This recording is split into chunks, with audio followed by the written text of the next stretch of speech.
Thomas, a friend who, although he hails from Holland, has done a great job blending in as a local here in Colombia. After traveling the world, he fell in love with Colombia and has spent the last 18 years here running a tour company. I offered him the task of deciding what I should do and see while I'm here to find out everything I had missed the first time around. So in the 80s and 90s, Colombia was considered like a black hole for tourism. Nobody wanted to come here, or at least that was the perception. So how was it starting a tour company, bringing people from other parts of the world into this place that most people thought were dangerous? I think what has changed is the perspective of Colombia. I mean, in 2004, 2003, everybody was talking about Colombia. It's very dangerous, and it's made a swift, switch to.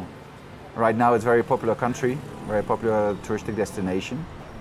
So the mission of our trip was to get off the beaten path, and Exactly. you recommended going from Bogota to Manizales to Salamina to La Merced. Exactly. Why did you Why? recommend Okay. these places? Tell me about them. In my perspective, but in general, it has changed into a very popular touristic destination. Yeah. And because there are not too many logistics, people go with one very famous book, I won't say the name, but everything is written down and everything is the same. And you will see lovely places, but you will see not really why Colombia is so beautiful. After Thomas and I bid farewell, he sends me on an overnight bus ride from Bogota to Manizales, a vibrant little city in the mountainous coffee region of Western Colombia. It's known for its cultural events, paragliding, and very steep streets. We rolled in from Bogota to Manizales last night at 2:30 in the morning. A guy named Juan picked us up, drove us into the mountains, didn't speak English, but got us to the bunker where we are on a coffee plantation. This is pretty much what a travel hostel looks like if you're doing the budget thing. 10, 15 bucks a night for these bunk beds here. Shared the room with a couple people, came crashing in, but they didn't seem to mind. So now we're gonna go do a coffee tour. Juan is a fourth-generation coffee farmer and owner of the Hacienda Venencia Coffee Farm, located in what is known as the Coffee Triangle, between about 3,000 feet and 7,000 feet above sea level. It's the environment that grows some of the world's premium beans. His family has maintained the farm through the conflicts of past decades to the blossoming tourism renaissance of today. He reminds me of Dr. Grant from Jurassic Park, and so did the lush and wild environment surrounding us. So Juan, how long has your family owned this farm? I'm fourth generation in coffee. Yeah. From my mother's side, 4. From my father's side, 3. And we've had it for almost 55 years. The country's gone through an incredible transformation in those last 15 years. How long have tourists been coming to this coffee plantation? For about 9 years. About 9 years. About 9 years, we started to receive visitors.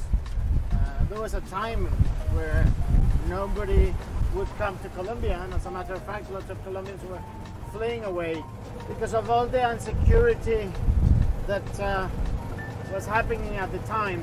Not far away from here, where you had the presence of all these guerrilla movements and paramilitaries basically dominating areas. Whoa! Look at him go. This would be the seed of coffee. You plant it. It takes 7 months to be this size.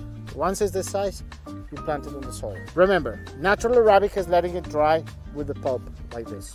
Washed Arabica is removing this, which is the pulp. Put those 2 seeds in your mouth and suck them. Sweet. They're sweet. Remember, this is the fruit of the coffee plant. Those are the seeds. They will be sweet. Washing the coffee, it's removing the pulp and removing that sweetness and then drying the coffee. Specialty coffees, you can dry it with that mucilage, for instance, with that sweet part. You have to do it very carefully because it can rot very quickly because of that sweetness. Yeah. That sweetness will alter the taste of the seed a bit. When you roast it, it will develop a bit different. And if you do it well, it would taste great, but it's very, very difficult to actually do. That's why you can only make it in very small amounts, and it has much higher prices, and it's top of the pyramid. This is like a three-dimensional map of Colombia where you have the mountains, and it shows the mountains. It's like high school all over again. Yep, it is. All Colombians learned their geography using this map. Because if you want to travel by car, if you if you go across the mountains, it's a long, curvy ride, which is what you experienced last night.